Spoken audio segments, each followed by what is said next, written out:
એક દિવસ એક જ્ઞાની સંત નદી કિનારે બેઠા હતા. સાંજનો સમય હતો, વાતાવરણમાં શાંતિ હતી અને પાણીમાં હળવો તરંગ હતો. એ જ્ઞાની સંત એક નાની નાવડીમાં બેસીને આંખો બંધ કરીને ધ્યાનમાં હતા. થોડો સમય પછી એક બીજી બોટ ધીમે ધીમે તેમના તરફ આવી અને એમની નાવને અથડાઈ. તો એ સંતે ખાલી આંખો ખોલી અને ઇરિટેશનથી ઊભા થયા. પણ આગળ શું થયું એ જ જીવનના સૌથી મોટા ટ્રુથને રિવીલ કરે છે, સત્યને રિવીલ કરે છે. સંતે જોયું કે એ બોટ ખાલી હતી, કોઈ માણસ નહોતો. કોઈને દોષ ના આપી શકાય, કોઈને ગુસ્સો ના કરી શકાય.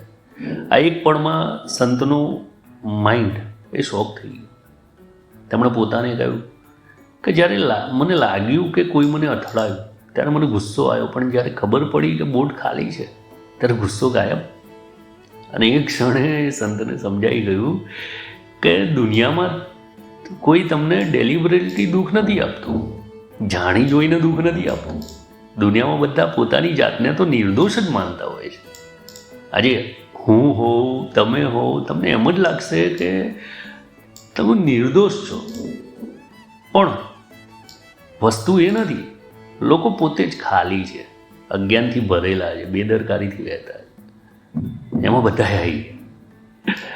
તમે જેના ઉપર ગુસ્સે થાઓ છો ને તે વ્યક્તિ પાસે જાગરણ નથી, ખાલી એની બોટ એમ્પ્ટી છે, એની નાવ એમ્પ્ટી, ખાલી.